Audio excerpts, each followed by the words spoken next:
자, 진나라가 진성 오광의 난으로 흔들리기 시작하니까 이 수많은 농민 봉기도 일어나고요. 그 다음에 과거 진나라에게 지배받고 있던 제후들도 다시 일어서기 시작합니다. 그들이 딱 두 세력으로 확실하게 재편이 되는데 그게 바로 항우와 유방입니다. 항우는 과거 초나라의 귀족 집안 출신입니다. 그래서 힘도 무척 셌다고 알려졌지만 귀족 집안 출신이기 때문에 어렸을 때부터 체계적으로 교육을 받습니다. 반면에 유방은 임협이라고 사마천의 사기에서는 쓰고 있습니다.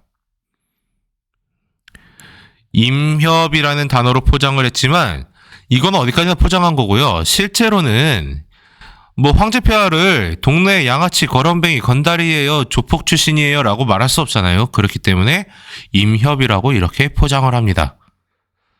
그렇기 때문에 이 사람은 자신이 부족한 것을 인지를 하고 있어요. 그래서 주변에 유능한 인재들의 이야기를 잘 듣습니다.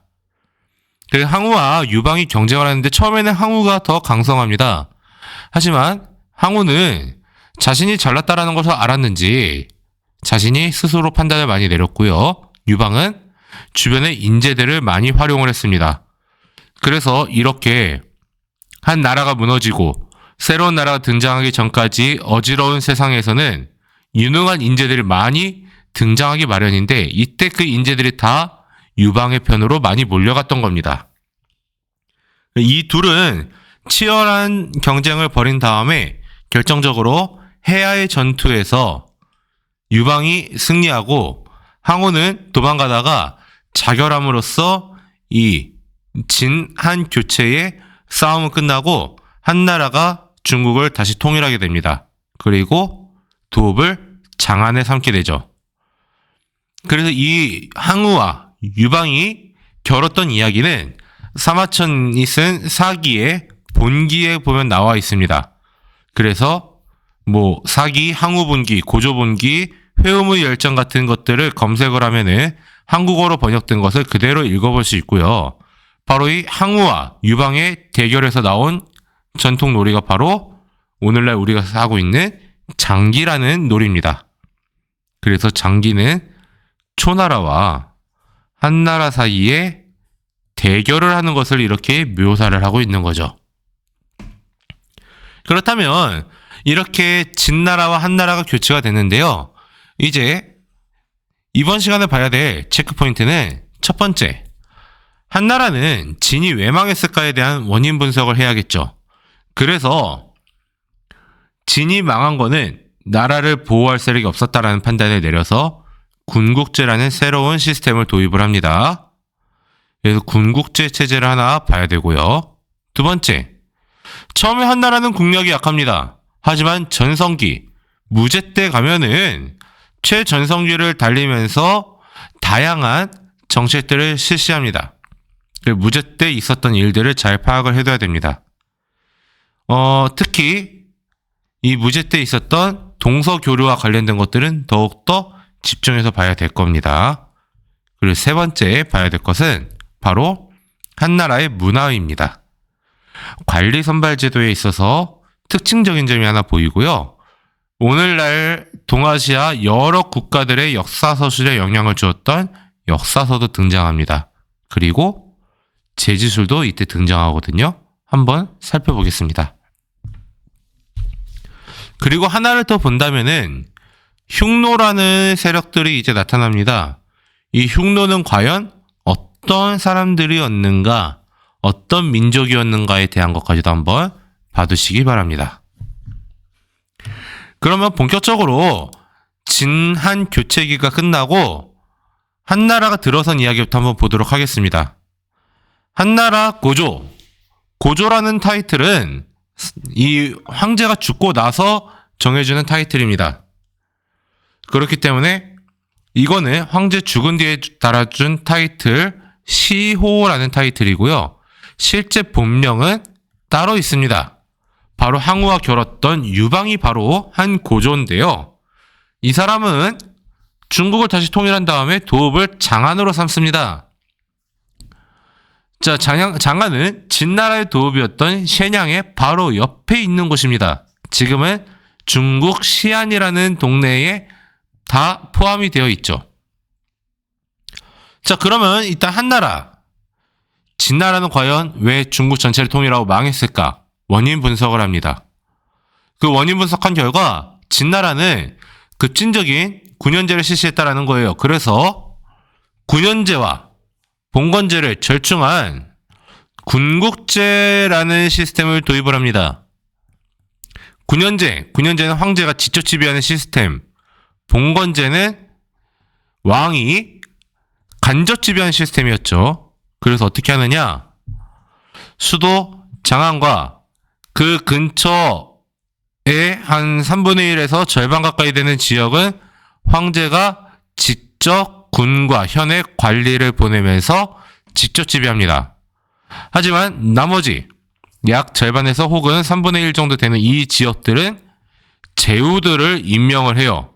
공신들이나 똑같은 유씨성을 가진 왕족들을 제후로 임명해서 이들을 통해 간접 지배하는 시스템입니다. 자, 그럼 여기에서 하나 비교해볼 게 있는데요. 지금까지 중국의 역사를 보면서 첫 번째 봉건제가 등장하고요. 이번에 군국제가 등장합니다. 그 다음에 군연제가 등장하는데요. 황제의 권력은 봉건제보다는 군연제가 더 강할 겁니다. 그러니까 처음에는 간접 지배 형태를 띠죠. 그리고 군국제는 과도기의 형태를 띈다고 볼 수 있고 군연제는 황제의 직접 지배가 이루어지는 겁니다. 그러니까 황제가 어쨌든 간에 강력한 권력을 갖기 위해서는 군연제 시스템으로 가야 돼요. 하지만 한나라 초기에 국력이 강하지 않아요. 근데 군연제 시스템으로 전면적으로 갔다가 진나라 시황제가 죽은 이유처럼 대대적으로 농민 반란이 일어나면 해결할 방법이 없다라고 생각을 했기 때문에 절충안으로 들고 온 것이 군국제였던 겁니다.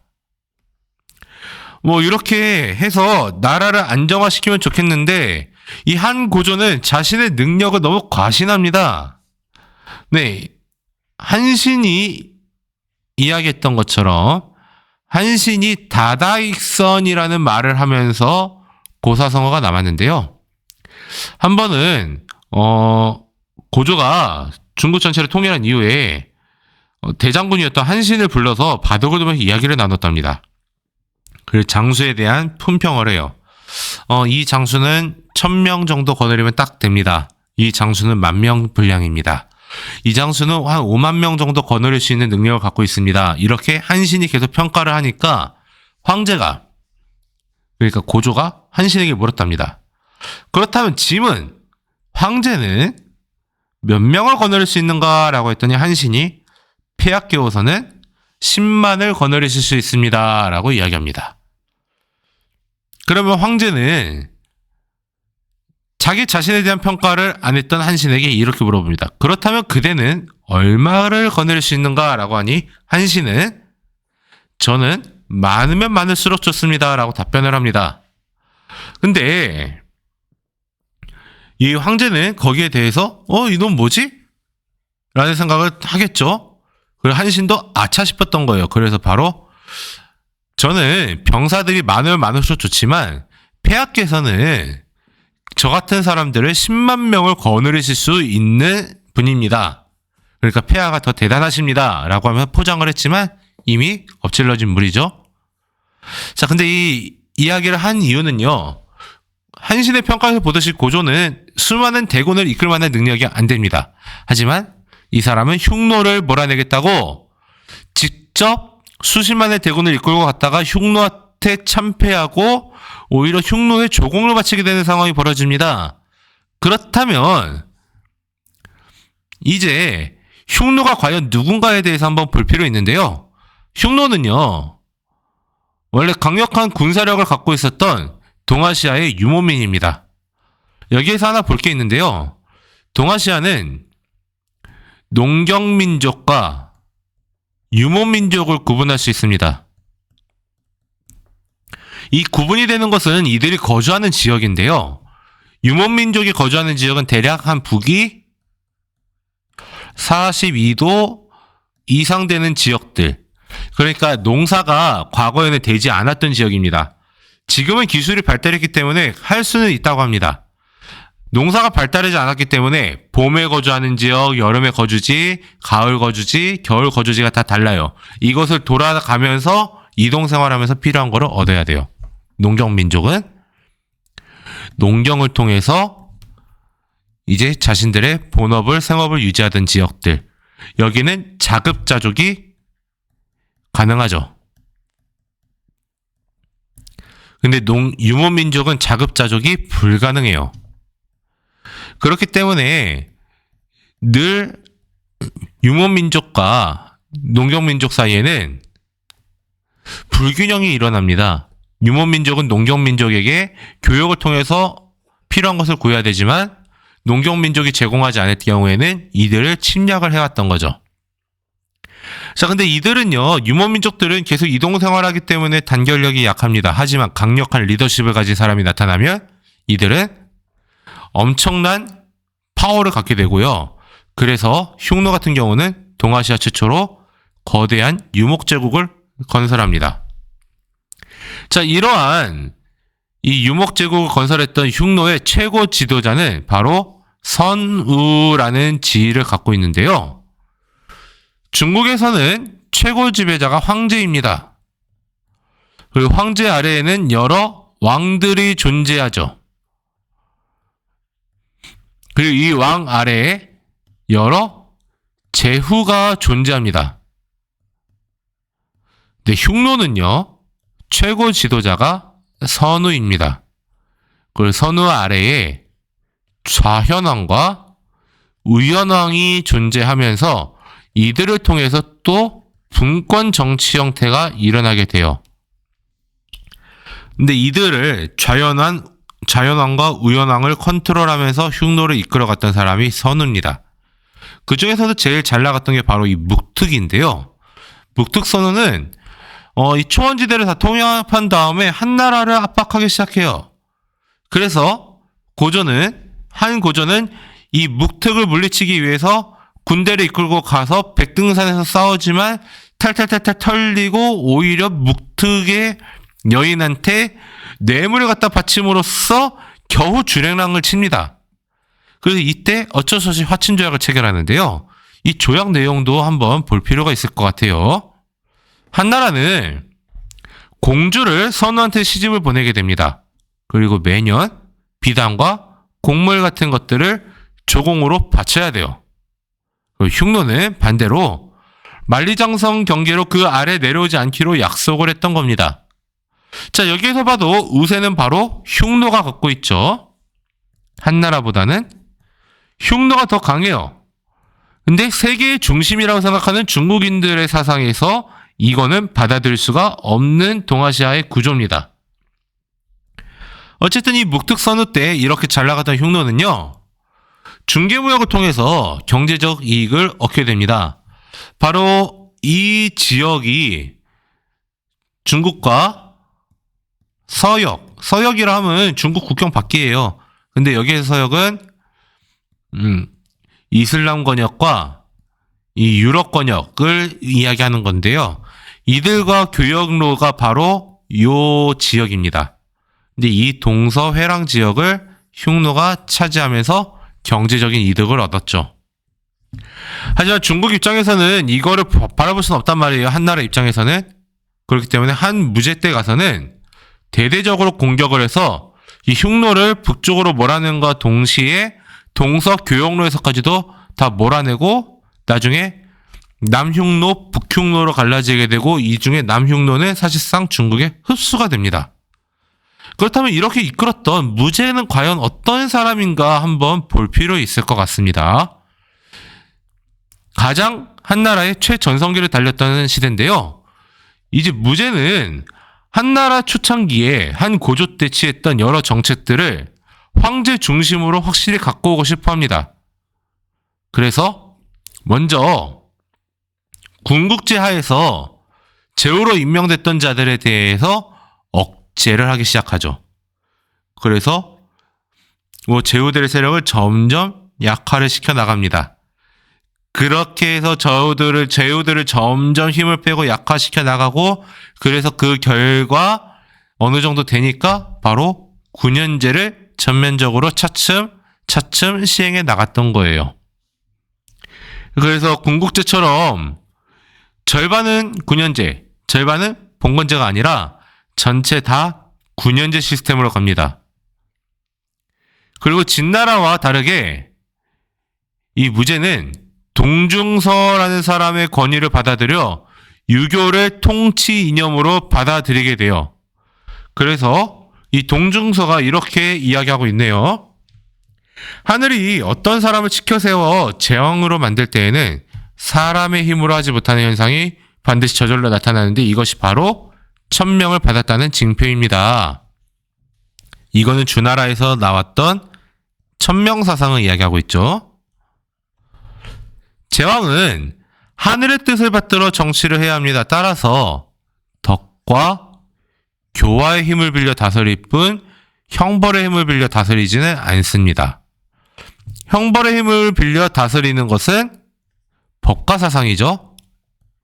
근데 법가는 안 된다. 근데 덕과 교화, 유가 사상이죠. 그래서 이 유가 사상으로 통치를 해야 된다. 근데 나중에 유가가요, 사실 법가를 흡수를 합니다. 덕과 교화를 이용해서 통치하는데 필요할 때만 형벌을 쓰는 형태로 바뀌면서 하나의 종교화돼요. 그것이 바로 유교입니다. 그래서 무제 때 가서는 9년제를 실시하면서 더불어 동중서의 권위를 받아들여 유교를 통치 이념으로 채택을 합니다. 법가를 채택했던 진나라와 명확하게 대비되는 내용이죠. 동중서가 이렇게 주장하는 것을 천인 상응설이라고도 이야기합니다. 교과서에는 등장하지 않는 개념이에요. 자, 어쨌든 황제 중심으로 권력을 쌓은 무제는 더 나아가서 이 자신의 힘을 밖으로 표출하기 시작합니다. 근데 무제가 안 입고 어떤 애들이 있죠. 그들이 누구냐면 바로 흉노입니다. 그래서 이 흉노와 대결하면서 어떻게 해 나갔는지 한번 볼게요. 자, 이 흉노의 최대 영역을 한번 보겠습니다. 매우 넓습니다. 네, 장성 2단까지 이미 내려왔어요.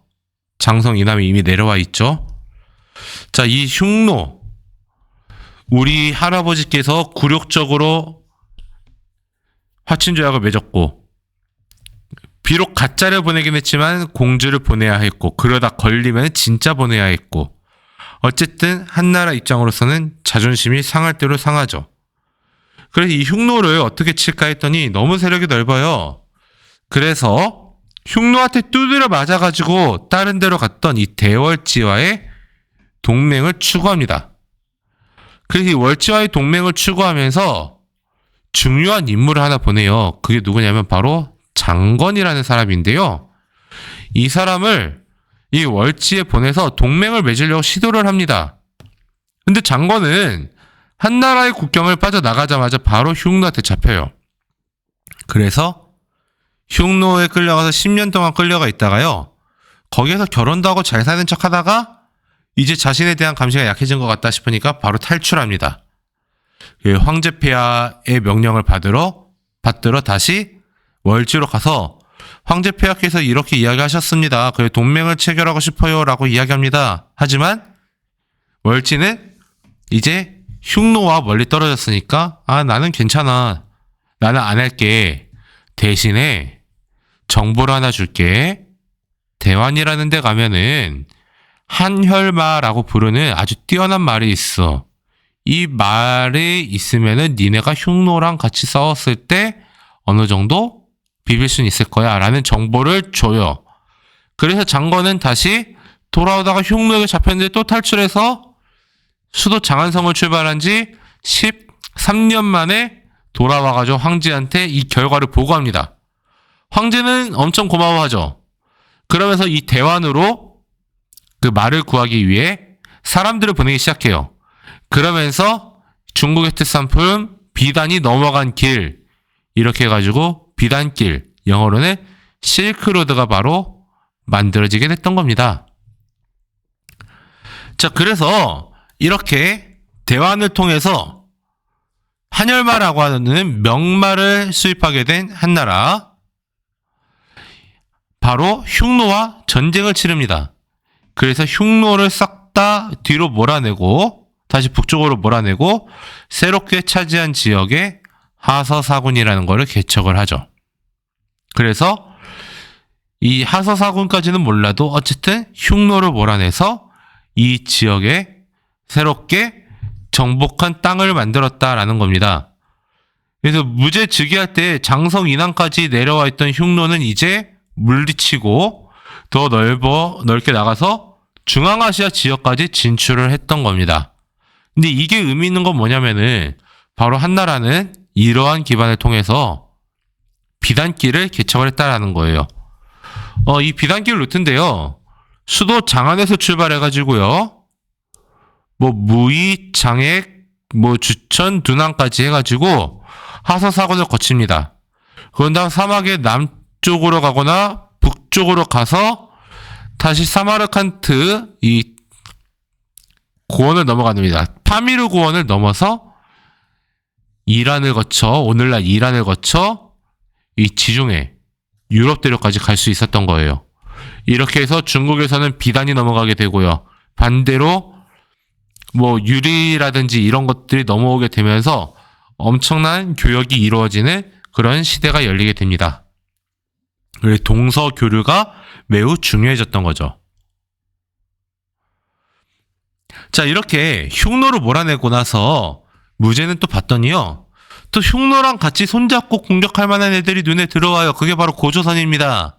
그래서 고조선 공격해서 없애고요. 남쪽으로는 남비에서 공격해서 없앱니다. 그렇게 해서 이 정복한 지역에 군현을 설치를 해서 직접 지배를 하게 됩니다. 그런 다음에 이 조공채뽕 관계라고 해서요. 이제 중국의 황제폐하는 딱 하나밖에 없어요. 그 주변국에서는 다 왕이 존재하죠. 왕은 황제폐하께 조공을 바치고 더불어 인사를 해야 돼요. 그리고 황제폐하께서는 조공을 바탕으로 해서 답례품을 하사하세요. 그래, 나한테 인사 잘했다. 그래, 내가 큰 형이니 너네들한테 내가 큰 은혜를 베풀겠다. 라고 하면서 조공과 답례품이라는 것을 통해서 무역이 이루어집니다. 동시에 왕은 황제가 임명하는 거거든요. 중국적 질서에서는. 그런데 황제는 왕을 채봉하는 시스템인 조공채봉 관계가 나타나게 되는 겁니다. 이거는 지극히 중국적인 관점인데요. 중국은 자신들이 중화, 세계 가운데 있다고 이야기하고요. 나머지들, 동쪽에 있으면 동이, 서쪽에 있으면 서융, 남쪽에 있으면 남만, 북쪽에 있으면 북적 이렇게 부르면서 다들 오랑캐라고 부릅니다. 자, 이렇게 했기 때문에 뭐든지 자신 중심들, 자기한테 조공 바치고 이 나머지들은 다 자기가 채봉해야 된다라는 그런 세계관을 갖게 돼요. 이미 주나라 때부터 있던 건데요.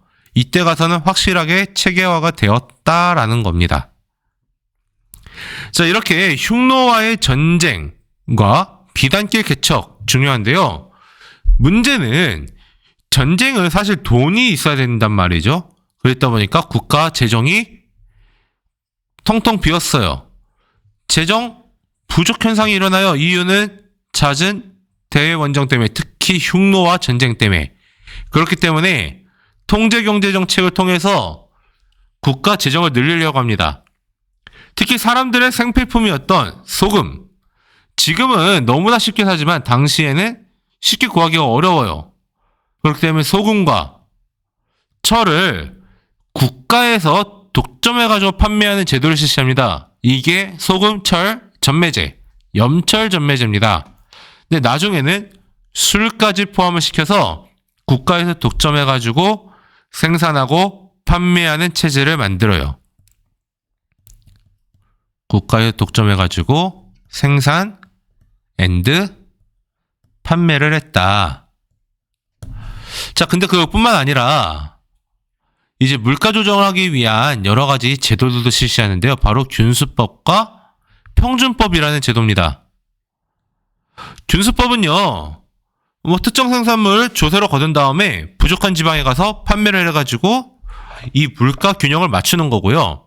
평준법은 이제 뭐 예를 들어 쌀이라고 하면은 쌀을 살 때 사들여서 국가에서 저장하고 있다가 뭐 부족해졌다. 그래서 물가가 올랐다. 그래서 가격이 비싸졌다. 그러면 이거를 시장에 내보내가지고 물가를 맞추는 제도입니다. 이러한 제도까지 실시를 하면서 운영을 했는데요. 이 무제의 이러한 정책들은요, 사실 유능한 황제와 유능한 신하가 있을 때야 잘 돌아갑니다. 하지만 무제가 죽은 뒤 안타깝게도 어린 황제들이 등장하기 시작하면서 외척들 사이 황제의 외가 쪽 친척을 외척이라 합니다. 이 외척들 사이의 권력 다툼으로 국가의 힘이 약해져요. 그러던 중에 외척이었던 왕망, 외척 황제의 외가 쪽 친척들 중에 왕망이라는 인간이 자기가 황제가 되고 싶어하는 욕심을 가지게 돼요. 그래서 한 나라를 무너뜨리고 신이라는 나라를 만듭니다. 근데 이 사람은요, 뭐 길게 못 가요. 이 신왕조는. 그래서 일단은 여러 정책들 실시하는데 토지 국유화 정책으로 주나라 시대에 있었던 정전제를 가져와서 자신이 실시했다. 자신이 왕망이 실시했다고 해서 왕전제라는 이름을 붙입니다. 하지만 땅 가지고 있던 자들이 과연 내놓겠습니까? 두 번째, 노비 매매 금지를 추진합니다. 하지만 노비 가진 자가 내놓을까요? 그리고 상업 통제 정책이라든지 화폐 개혁을 통했는데요. 안타깝게도 이 사람이 실시한 정책은 다 망해요. 그래서 호족들이 반발하고요. 그 다음에 왕망 자체도 뭐 죽으면서 이 나라는 무너지게 됩니다. 근데 호족들이 반발했을 때 이 사람들의 여론이 호족을 지지하는 이유, 호족은 지방에 독점적으로 있던 세력을 호족이라고 이야기합니다. 근데 이들이 사실 황제의 권력에는 오히려 안 좋은 존재들이거든요. 호족이라는 존재가 등장한다라는 것은 황제 권력은 중앙 집권화, 황제 중심으로 돌아가야지 좋은 거지만 호족이 등장한다라는 것은 황제 중심이 아니라 지방 세력들 중심으로 국가가 돌아가겠다라는 이야기예요. 그렇기 때문에 황제 입장에서는 안 좋은 제도입니다. 하지만 이들이 있었기 때문에 그래서 신이라는 나라가 사실 등장할 명분이 생겼던 거예요. 하지만 이 신이라는 나라가 등장했지만 이 호족들의 반발에 대해서 전체적인 여론은 호족을 지지합니다. 이유는요, 왕망의 정책이 너무 혁명적이고요. 왕망이라는 사람에게 정통성도 없고, 그 다음에 자기 조카 보라는 거거든요. 어린애. 그러고서 황제 됐으니까 도덕이 없어요. 그리고 오히려 시대에 거꾸로 가고 있어요. 정말 이상적인 제도, 꿈속에서나 나올 법한 제도들을 제시합니다. 그래서 이 왕망의 세력을 무너뜨리고 한 왕조의 후예였던 유수라는 사람이 호족의 지원을 받아서 한 나라를 다시 일으키니 그것이 바로 후한입니다. 하지만 한 나라의 수도 시안을 장안을 버리고 이 뤄양을 도읍으로 삼습니다. 그래서 전한에 한 나라의 제도를 부활시키고 유학에 따라서 통치하겠다라고 했지만 이 나라는 다시 일어난 한 나라는 외척과 황관은 우리가 흔히 알고 있는 내시들이죠. 이들이 정치에 개입하고 얘네들끼리 서로 싸우고 그래서 이 얘네들 좀 제거해볼까라고 하면은 이 온갖 죄목을 뒤집어 쓰어서 다 제거해버리고 이러다 보니까 결국에는 황건적의 난이라는 농민 반란이 일어나고 그 다음에 이 농민 반란을 국가에서 제압할 능력이 안 돼서 야, 니네 힘 좀 있는 지방 애들 아무나 나서서 얘네들 좀 진압을 해 라고 하면서 수많은 군사 세력들이 등장합니다. 결국에는 위촉오 삼국시대가 열리면서 후한은 망하게 되죠. 근데 이 기간이 무려 400년입니다. 자, 근데 어쨌든 간에 이 한나라는요, 처음에 유방이 만들고 나서 무려 400년이라는 기간, 중간에 신이라는 나라가 있지만 그럼에도 불구하고 이 400년 기간을 거쳐오면서 수많은 틀을 형성을 합니다. 중국인들을 한족이라 부르는 이유, 바로 이 한나라에서 옵니다. 중국어를 한어라고 부르는 이유, 한나라 말이란 뜻이에요. 그래서 중국 문화의 기틀을 만들었던 건 바로 이 한나라입니다. 그래서 한나라의 사회경제적 특징부터 보면은요, 마찬가지 철제농기구 춘추전국시대에 이어서 계속 보급이 되어 특히 중요하게 볼 것은 실크로드 비단길이 개척이 되면서 서역과의 교역이 활발해지면서 장안이라든지 러양이라든지 하는 수도로 쓰였던 도시들 같은 대도시들이 발전하기 시작해요. 한무제 때 가서는 이 오수전이라는 돈이 전국적으로 유통이 되기 시작했죠. 무게가 오수라서 오수전입니다. 자, 근데 이제 지방에서는요, 호족이라고 하는 대토지 소유자들이 등장합니다. 그래서 이들이 지역사회를 지배하게 되고요. 호족의 세력이 커지면 커질수록 황제권은 약화된다라는 특징이 있습니다. 자, 오늘날 공무원 시험 봐서 됩니다. 이 당시에는 지방관이 효, 청렴 이거를 기준으로 인재를 추천하면은 그들을 관리로 선발하는 제도인 향거리선제라는 게 실시가 됩니다. 지방관이 판단해가지고 추천하는 제도이기 때문에 공정성은 있다고 보기 어렵습니다. 그래서 시대가 변하면 변할수록 이 관리 선발 제도도 점점 바뀌게 될 겁니다. 근데 한나라에게 있어서 중요한 건 사실 문화적인 특징인데요. 네, 먼저 사상적인 측면을 보면은 진나라의 법과와 달리 유교를 통치 이념화했다라고 했어요. 근데 이 유교는 동아시아 각국에 전파되어 오늘날 영향을 미치고 있는데요. 이 유교를 가르치는 오늘날의 국립대학이 바로 태학입니다. 태학에서 유학의 5경전에 빠삭한 5경 박사들이 유학을 다 교육을 시키죠. 근데 한나라 시대에 중요한 것은 바로 훈고학이라는 학문이 발달하는데요. 이제 분서경유를 통해서 이 경전이 싹 다 불탔단 말이죠. 그래서 진나라가 망한 다음에 사람들이 머릿속에 달달달달 외웠던 거를 다 글로 옮겨 적어요. 하지만 어느 농가에서 전국시대의 문자로 기록된 유교 경전이 발견됩니다. 그럼 도대체 어떤 게 맞냐? 전국시대 게 맞아? 아니면은 내가 달달달 외운 게 맞아? 전국시대 거를 고문경, 그리고 달달달달 외워서 다시 옮겨 적은 거 금문경. 도대체 뭐가 맞지? 라고 하면서 경전에 써져 있는 문자라든지 어구라든지 말의 앞뒤가 안 맞으면 이게 어떤 게 맞을까 다 짜맞추는 이 작업, 이게 바로 훈고학입니다. 그래서 한나라는 진나라의 분서경유 이후로 이 훈고학을 통해서 이 유학이 도대체 뭐가 맞지라는 것을 다시 검증해가는 과정을 거치게 됩니다. 근데 한나라의 문화에서 훈고학보다 더 중요한 건 사실 역사서인데요.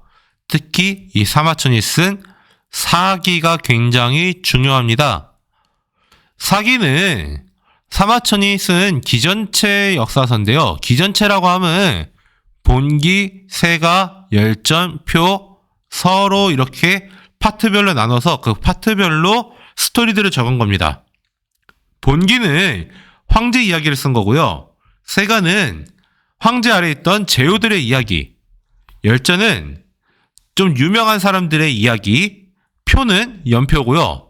서는 제도나 문물 같은 것들을 적은 겁니다.